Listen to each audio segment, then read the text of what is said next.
The broadcast is now starting. All attendees are in listen-only mode. Hello, my name is Erin Goblish, and I am the Education Senior Coordinator for Site Headquarters. I'd like to welcome you to today's webinar, The Top 7 Myths About Using Mobile for Incentives.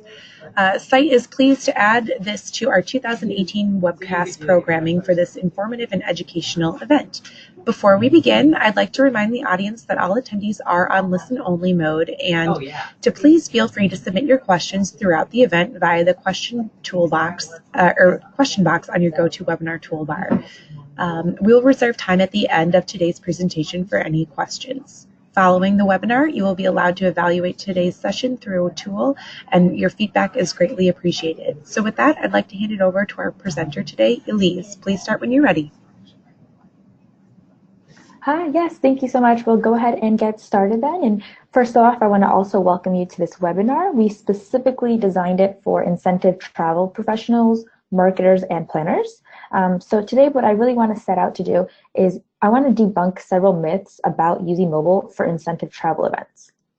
My team has spent the past several months really immersing ourselves into the incentive travel market.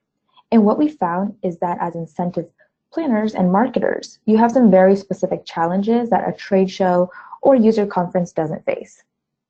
And the mobile solution can really help you engage your audience and save yourself time and headache. But there is rarely content specifically about mobile incentive trips, so I set out to create some brand new content, which is what we're going to see today. So before we dig too deep into that, let me take a step back here and introduce myself. My name is Yilais Balsi, and I am a Senior Marketing Associate at CrowdCompass by CMET. So definitely, if you have any questions throughout the webinar, please note those in the chat box, as Erin stated before, and we'll be leaving some time at the end to address these. So definitely, don't hesitate to put any questions in there, and we'll try our best to answer all of them.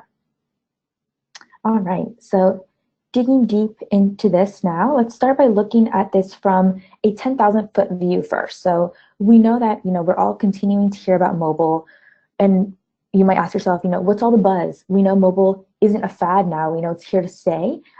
It's everywhere and it's only gaining popularity, but why mobile is what we're asking ourselves. Well, something to note while we are discussing mobile is that there are more mobile devices now than humans, which is kind of crazy to think about, but users are spending an average of 3 hours a day on their phones. And we know probably you and I ourselves maybe even spend a little bit more than this, but it's an average of 3 hours per day is what we found. And people are checking their devices or their phones specifically more than 220 times per day. So the numbers have increased even a little bit more here on my slide. It's 680 times per day is what we've seen. So it's definitely like these numbers are growing and growing every time. Oh, sorry, it looks like my... One second, I'm sorry about that. Looks like my computer did a little crash. No problem, Elise. If everyone will just give us a moment, I can go ahead and share my screen if that's helpful. Yeah, perfect. Thank you. Just give us one moment.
All right, can everyone see my screen? I believe so. Yep, I can see it as well. Is this where? We're right here, yeah. Okay, go ahead. All right, thank you. Sorry about that, everybody. I don't know what happened there. But yes, so basically what we're talking about is, after seeing these statistics, we know that we probably spend a significant amount of time on our phones for personal reasons, but also especially even when traveling, if you think about it, where either you're traveling for work or pleasure. We can go ahead and switch to the next slide here. But with modern travel, we're using mobile all the time. So from managing your travel with things like the TripIt app, if any of you are familiar with that, or maybe just even loading your boarding pass on your phone now with like the advanced check-in that you could do. Let's say, for example, Alaska Airlines, which is one that I've been on recently. You'll download their app to have it on your device. So that way you can easily have access to your boarding pass and everything that you need to know about your flight delays, anything like that. And then also once you get off the plane, whether you're taking transportation to go to your hotel or back home, you're probably using Uber right on your device to also access that. And then even finding places to stay or things to do like Airbnb, TripAdvisor, or even just checking the weather when you're packing is all being used from your device. So we're not, really, when we're on the go especially, you don't have access to your computer. You're not gonna, even if you have your laptop with you, I know me personally, I don't take out my laptop. I'd rather just look at it right from my phone. All right, so we can go ahead and switch to the next slide as well. So mobile is definitely gaining popularity in the incentive travel market is what we were seeing. In 2014, we see some statistics here. 19% of the incentive trips were using an app for their events. And then in 2016, that almost tripled to 56%. And we've only seen it growing from there on out as well. The Incentive Research Foundation reported on trends in engagement and incentives and reported that in order to maximize the ever-changing and growing technology, the incentive industry will really need to continually innovate. And using mobile apps is one of those areas that innovation can occur in. So definitely incentive travel programs will require increasingly personalized experiences delivered on demand through mobile and social. And then in our next slide here, we'll see that in 2015, mobile was number 6 of the 10 mobile trends in the incentive industry alone. You can also see some trends on this list related to engagement, which mobile can help facilitate as well. And then there's also those self-defining or personalized experiences that your participants are craving, which having a mobile app, again, can definitely help with. So on the next slide here, I'll show you how, for me, I was especially curious about which features incentive trip or incentive event producers like the most. Which features help you save time? So there's things like push notifications where you can now easily communicate changes to your audience. Through the phone, you just quickly, type in whatever change or message that you want to send out, and with just the click of a button, you are able to kind of, share that message with everybody who has the app, rather than having to go print out papers and then worry about people delivering it. So it's definitely, a lot easier to just use your mobile app, even if it's just for communication purposes. But basically, after finding that, it wasn't a surprise that 83% of incentive planners found value in push notifications. So that's clear to see why that's one of the biggest things here. And then the highest reported feature was the agenda at 92%. And that one also is not surprising because, of course, when we're at an event, I think we're all kind of, even though you may be enjoying the moment, especially with incentive trips, you're kind of thinking, okay, what's next? Where do I have to be at in the next hour or after lunch? So that's definitely what the agenda is there for, and it's easy on your mobile app. You don't have to be carrying around papers or worrying about all this extra things that you're carrying with you. You have your phone with you anyways, because everybody seems to not leave their phone aside, not even for a moment. So you have your phone right there, and it's easy to just go ahead and check into the agenda. So those are definitely the highest ones, but other highly rated features that we can see here are in-app surveys, which allow you to gather feedback in real time. So it makes sense for that to be a highly rated feature. And then, of course, the maps as well. So this is helping participants find their way around the venue. So a lot of times, each event occurs at a different venue, or even if it's the same venue year after year, everybody's likely to forget exactly how to get around. So it's definitely helpful to have the map feature in the mobile app, so that way your attendees don't have to be asking where the next meeting is taking place or where that conference room is. They can quickly just look it up on their own. And then from that, we also learned that almost half reported that sponsor recognition features were valuable in the app, which makes sense as well. If the events you're producing have sponsors, each opportunity to showcase their brand means more dollars that you can charge, which is ultimately impacting your bottom line. And then also we have here the attendee list. And this is specifically regarding to in-app attendee messaging. So we spoke about a little bit before about the push notifications, how you can kind of send out a message to the whole event, to all the attendees that have the mobile app. Well, with the specific attendee list, you can send messages one-on-one to attendees. So you don't have to, if it's something more personal or even setting up like maybe a coffee meeting or anything like that, it's easy to just look at the attendee list, and also even just seeing who else is at the event. That's always something that people are curious about, so that definitely helps. And then, of course, this all relates back to the engagement goals for your participants. So we can move on to the next slide to see some statistics on that. But basically, 48% of planners say that they use social to enhance incentive programs and engage participants. 72% of planners use Facebook for incentive travel and engagement. 58% use Twitter. 43% use Instagram and LinkedIn. And then about 30% of those overall, they use internal social feeds specifically. So when looking at mobile to use for all events, big or small, it's important to have the flexibility to make it social. This could be anything from encouraging attendees to post out to their Twitter followers, showing how much fun they're having, or keeping the social engagement more internal, like we spoke about. The mobile solution needs that you are looking for can allow for this flexibility. So you want to look for a provider that has these options for you, because it's definitely out there if it's something that you're interested in. And because occasionally we know there is some sensitivity to heavily using traditional social media channels to create engagement, having a more internal option, like we were mentioning, is important as well, so you don't lose that engagement opportunity, but you're still keeping it internal. So a lot of times we'll hear people say, I don't use social media because of privacy or things like that, and that makes total sense. But you can have an internal feed going within your app, so that way nobody outside of the event knows what you're sharing or sees it, but you're still having that interaction with your attendees. All right, so we'll go ahead and advance here to the next slide.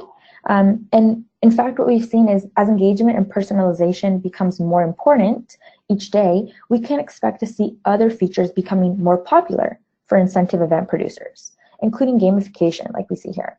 We have seen gamification grow in popularity with the general population. A couple years back, I don't know if you all remember Pokemon Go. It was this game in an app that everybody was kind of even sometimes getting a little bit dangerous. They were going to the street while they were playing this game on their phones. They're just constantly looking down. But basically what that showed us is people love playing games. They love competing with others. So incorporating, some sort of gamification into your incentive event app will also be, well received by all your attendees, and they'll enjoy playing it. It'll be a nice change of events for them, so they can, do something new if you haven't tried it before for incentive events, since it is all geared around having fun and just having a good time. Gamification goes hand in hand with that. And you can incorporate gamification elements into your events to increase the participation and engagement, again, in a fun way. So keeping that all, in line with the incentive events. And then if we click here, we'll see that group content is another feature that helps to personalize the experience. Showing and hiding content depending on the specific participant can really help to show them only what they need to see. So I'll give you an example of this. If you have some VIPs that maybe come in a day early, you could group the schedule so only that subset of people would be able to see the activities they will be enjoying that day. So they, they're not being excluded from seeing that content, but everyone else is. So nobody else really knows, unless you're a VIP, nobody else knows that the event actually started maybe the night prior with a nice dinner for your VIPs. So that way nobody feels left out, but you're still able to provide that, that special service to those people.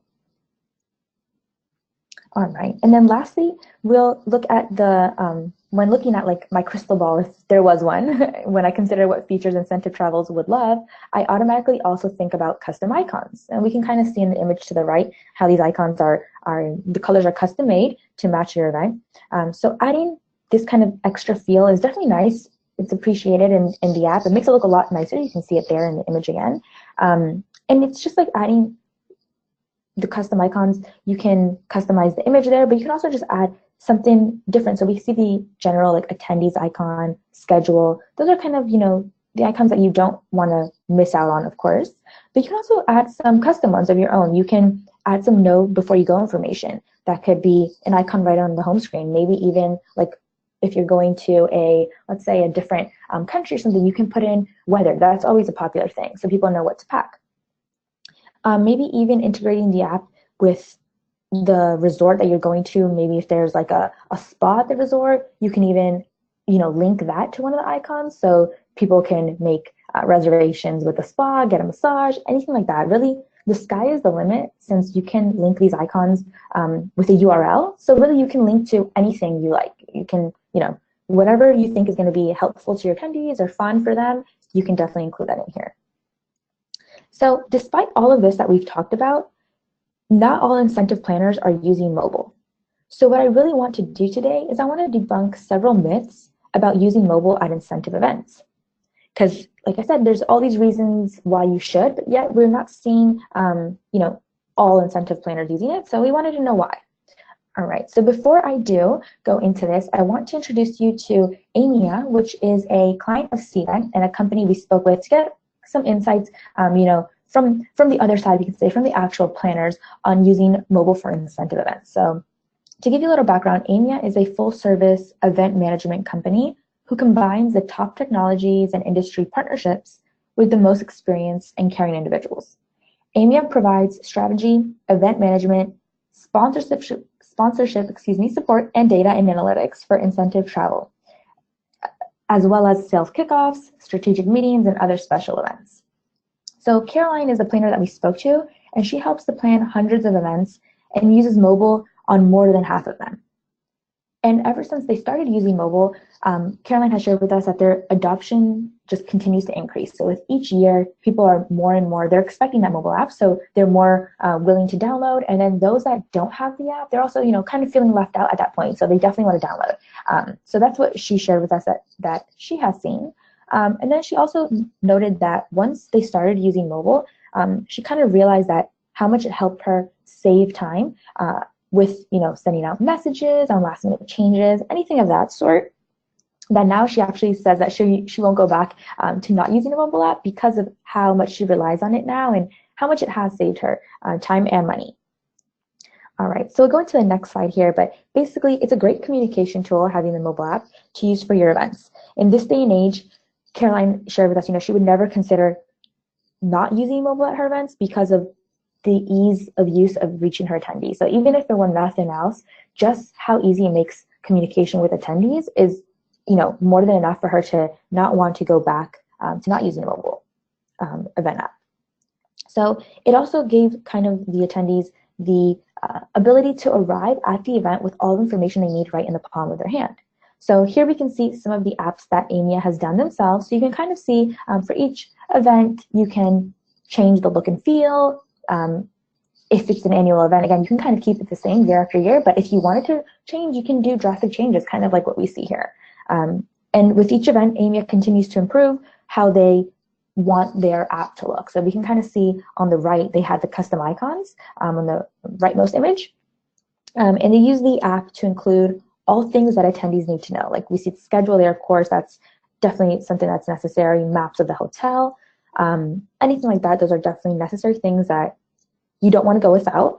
But then they also include a lot of fun things in there. They include activity descriptions of each activity that will be taking place. So for example, even if it's just like something simple like playing golf that maybe doesn't need much of a description, or maybe something more fun and different like deep sea fishing. And maybe, the name does explain it a bit, but adding a description can always make your attendees be a little bit more intrigued by it and also anticipating the fun. So definitely these are some features that they have added to make the app even more useful to their attendees.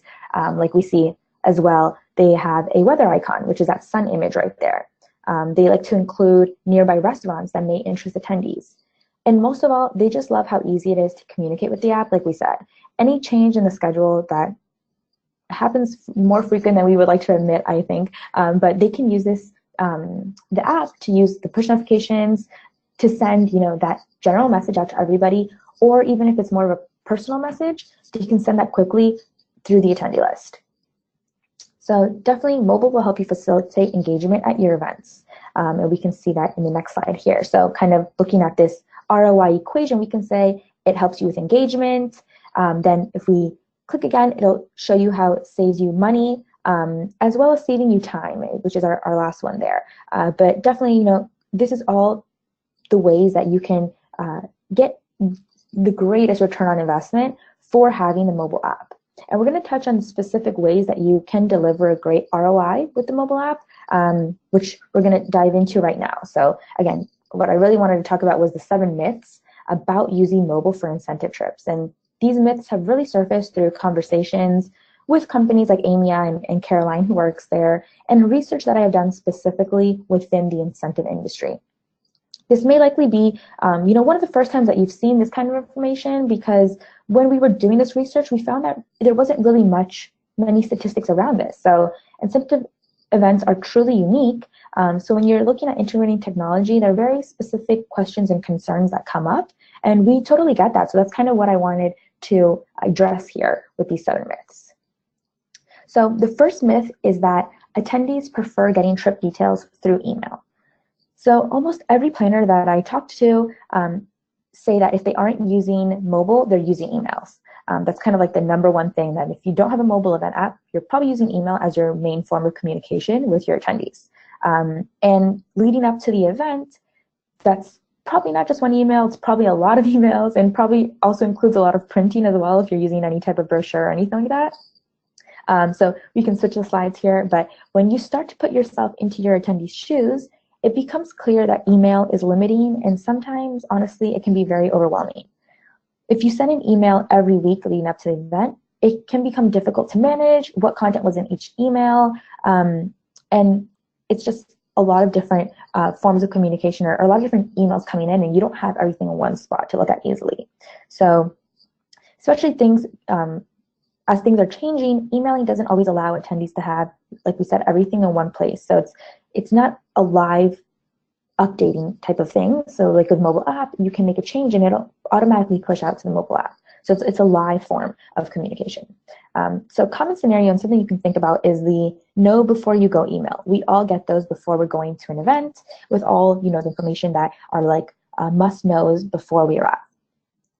And just imagine your attendees as they're packing. Let's say they're, trying to look at what exactly is going to be happening at the event. They want to make sure they're packing the right stuff. Just imagine your attendees are packing and they have to scroll through maybe 2 or 3 weeks worth of emails to find that one email that has a valuable information for them.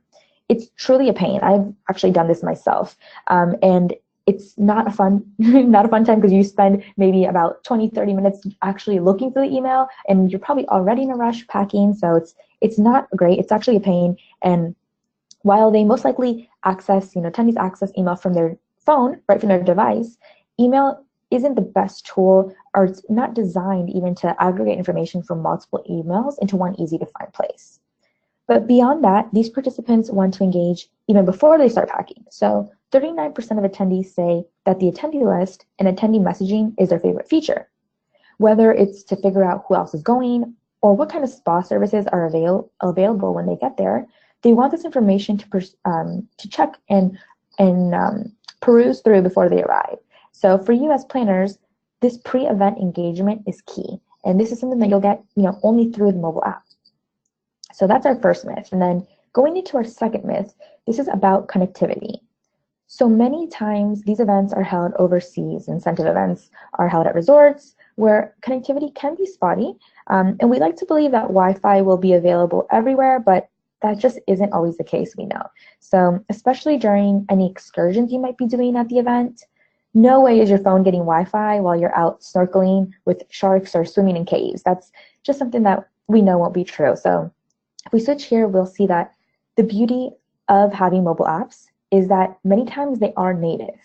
And now native means that you can access the content like the schedule or the maps, even the contact list, even if your phone doesn't have connectivity or is even on airplane mode. So your attendees could be checking through the schedule or anything in there while they're on these excursions or even while they're on the plane. This is a luxury that email doesn't give you, because we all know that if you don't have Wi-Fi or you don't have your data network working, then you're not going to be able to access your email. So I say that apps can be native because not all providers are created equal. So be sure to ask about the app being native when you are looking for a mobile app provider, and get specific. So ask them, down to each specific functionality. If the schedule is native, if the attendee list is native. And you can ask all of those questions before you're choosing a vendor for your mobile solution. So to give you a couple of examples of how of what native is, but for example, some apps are HTML5, which means that you may download it from the App Store, but the content is being accessed from the web. So those apps are not considered native because for the web to be updated or even to access the web, you're going to have some type of connectivity. And then sometimes an app could be native, but certain features within it aren't. So maybe it would require connectivity to take a survey or anything of that sort. And then that's also something you can consider to see if that's worth it to you or not. But there's definitely apps out there that are mostly native, and you can see which features are the most important for you to be native for your event. So definitely something to consider. So I would just make sure that when you do decide to add mobile to your incentive event experience, ask these hard-hitting questions first so you can make sure that the app you are getting is right for you. And a lot of times by asking things like this, a lot of people may be surprised because they'll be like, oh, okay, so they know about the app being native and everything. So it's definitely something it's good to consider, and maybe it's something that won't be set up front. So it's good for you to ask those questions yourself. All right. And then the next myth takes us into consideration about incentive events not all being the same, which is something we know. But some people say that small incentive events don't need mobile, and that's simply not true. Some events are larger than others. Some are a week, maybe even some are just one day. But often we hear, sure, a mobile app would be great for that week-long event that I have, but I won't be able to use it for my smaller events. And the reality is, even though you have small incentive trips, they are just as big to you as the large events. They pose the same challenges, and mobile can help solve those challenges. Also, we'll talk about pricing for a bit here because we all know pricing is often a concern as well. So with your smaller and large events, you might think, okay, is pricing going to change? So there are some providers out there like CrowdCompass by Cvent that will offer tiered pricing. So when you bundle all of those larger events with the smaller ones, the price per event is significantly lower. So also something to consider and ask about when you are looking at different mobile app providers. All right, and then moving on to the next myth. This myth was probably the most eye-opening for me as I really started digging into the on-site experience for incentive events. As with any event, things are constantly changing, but because these events specifically are often at large resorts with several activities happening concurrently in the ultimate goal of attendee happiness, being at stake here, communicating these changes need to be handled delicately.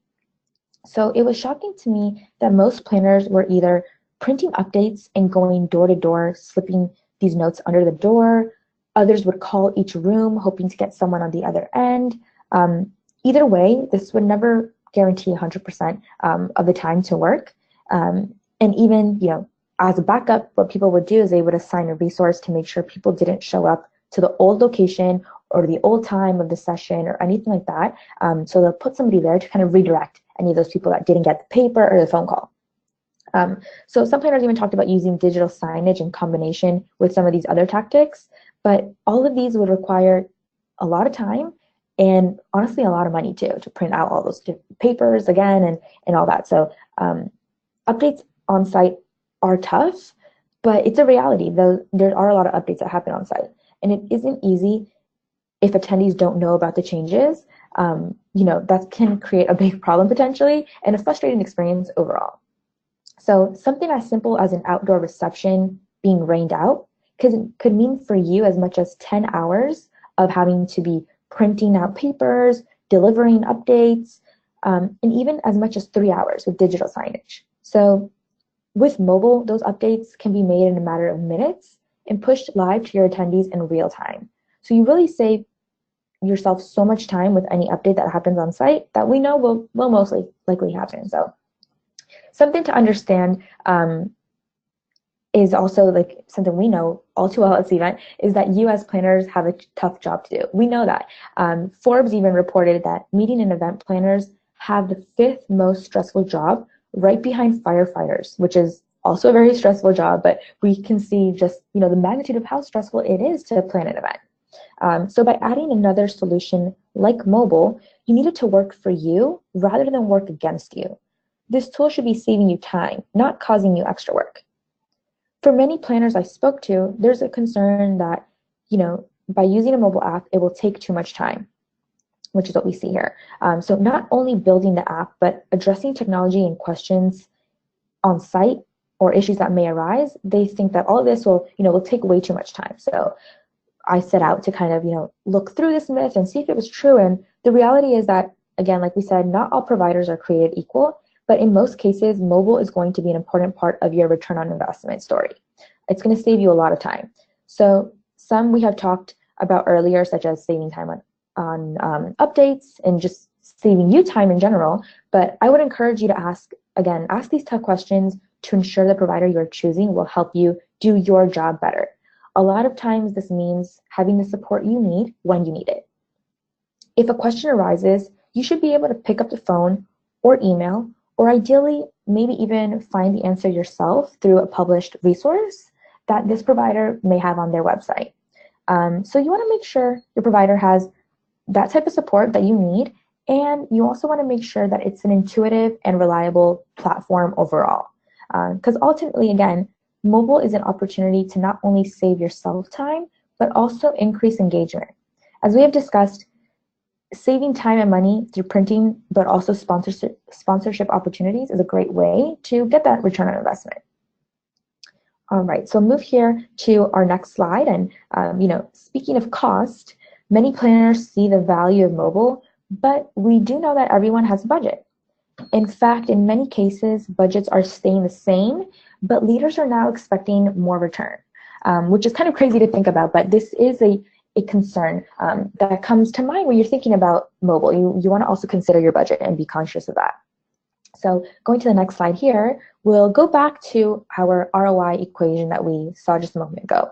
And this is where you can really see how investing in mobile can help with overall event cost savings.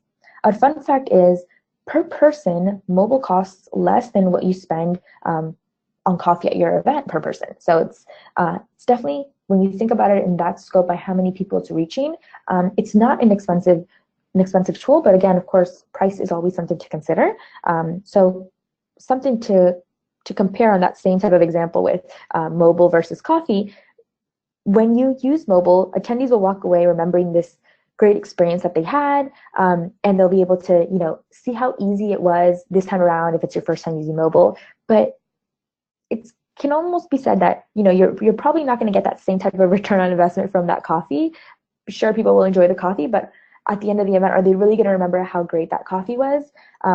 Probably not, but they are going to remember how great that mobile experience was. We see a lot of attendees after the event talking to other attendees saying like, oh, did you see this in the app? Or they'll always point out how easy it was. A lot of people love the push notifications especially. So it's definitely something that you will get a lot of return on investment for that. All right, and I saved what I believe is the best myth for last. It was definitely my favorite to look into, but this myth is, we hear this a lot, but this myth is that your audience, whether it's millennials or baby boomers, that they just aren't using mobile. This is what we hear a lot of planners say. Planners will often think of their audience and they have an immediate reaction that their attendees just don't use their mobile device enough for them to want an app for their event. And this misconception often leads to other concerns like adoption. If we have a mobile app, the attendees won't download it. That's kind of what planners think.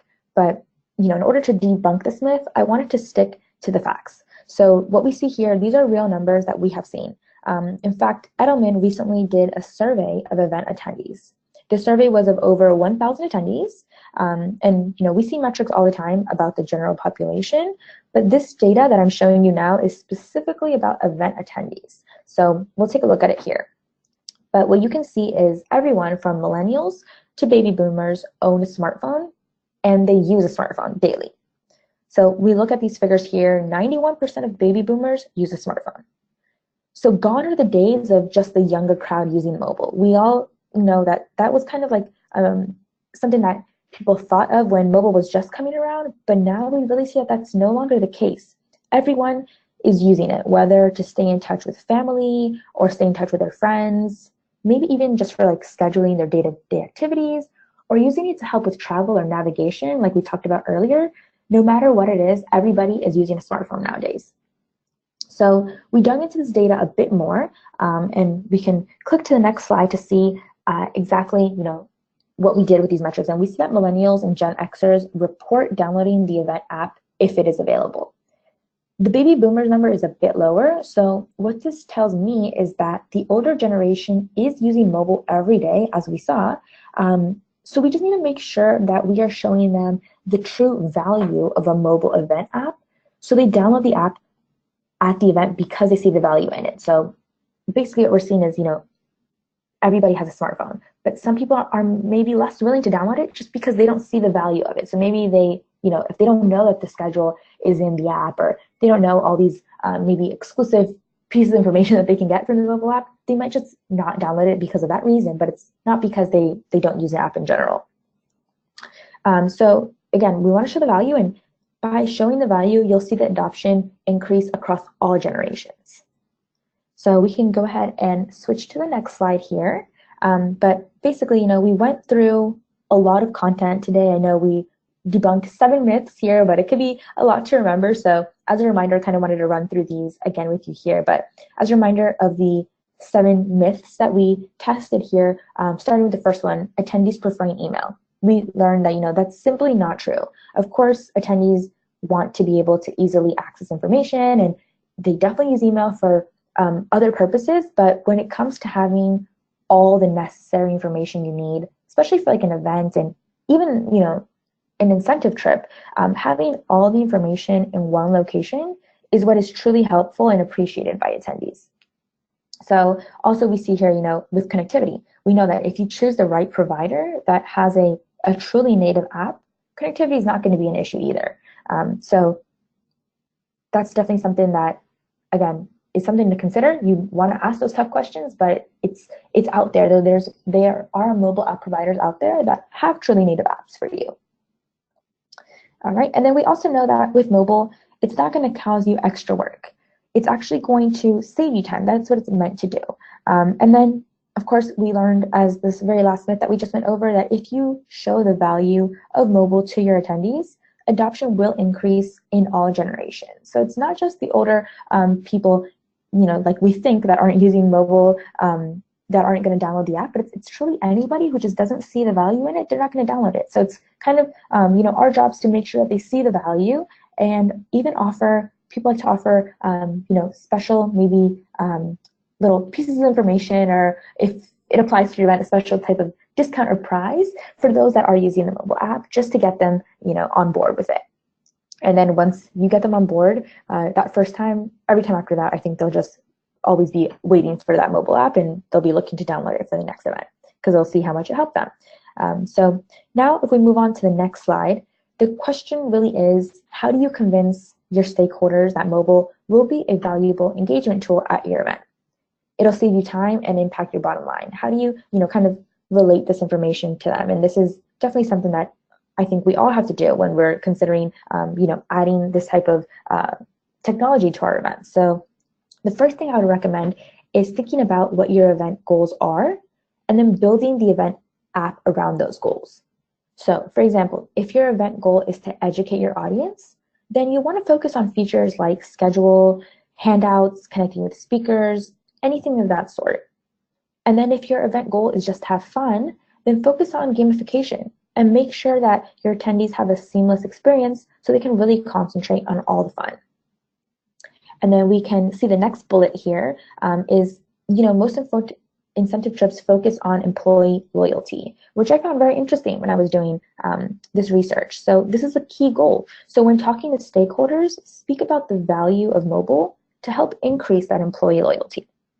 Whether it's the ability to engage with them before or after the event, or how mobile will help streamline the on-site experience, or even the engagement during the event, where they are engaging with the attendee list, gamification, all those different aspects. These are things that you want to, talk about to your stakeholders if this is something that is a goal for you in your event. And then finally, the last bullet is to relate this back to those key parts of your ROI. So we see this again here, kind of that ROI equation, as I called it earlier. but mobile will save you time, giving you the ability to focus more on other strategic tasks that you have at hand. Like we talked about, planning events is very stressful. You have a lot of different things going on, a lot of tasks to juggle. So if you have the right mobile app for you, it'll actually save you time. So it's not going to take you, be an extra thing on your list. It should be something that you work on, and then it'll, work with you to save time, and allowing you to do more with less. So increased engagement and attendee happiness is ultimately your goal. And with all of these different points, you can show this to your stakeholders and really show them how adding mobile will, again, help you with your overall event goals. All right, so that brings us to the end here of everything that I had to share with you today. So I want to thank all of you that were able to join us today. I really hope that this was valuable content for you. It was definitely exciting for my team and I to sit down and think about mobile from an incentive event perspective specifically, because there are, like we noted, there are specific challenges and goals that incentive events have that other events don't have. So again, it was great connecting with everybody here. And if anybody has any questions, we'll stick around for a bit to check those out. Thank you, Elise. That was a really informative presentation. We just have one question, and it kind of is an overall question about mobile apps. Can you go completely paperless at incentives or other events, in your opinion? Yeah, great. Thank you for sharing that question. So yes, definitely, we have seen this happen a lot, actually. So even if it's gradual, you can adopt a mobile app for maybe your first event and still keep, a fewer number, of course, but you can still keep maybe the schedule printed out or something like that, just for anybody who's who you think may be reluctant to download the app, or just have it as a backup resource. So we've seen people do that, and then maybe the second year they notice that they probably didn't have to hand out, more than like 5 of those papers. So they do decide to go completely paperless, and I definitely even encourage it. I would say, even if you can do it, I've seen it done the first year that people adopt mobile app, they just go completely paperless. And that's also a big push to get people to download the app and increase adoption, because there is no other place to find the information. So it's definitely great in that sense, but also going paperless will save you so much money. If you just see when you're looking back at the budget of your previous event, or thinking about, thinking forward to your next event, and looking at the budget there, we all know that printing is it's a crazy amount. To me, it was shocking to see the numbers, but it's a lot of money that you spend on that. So, being able to go paperless will, even maybe just that right there, it'll maybe balance out the cost of the app.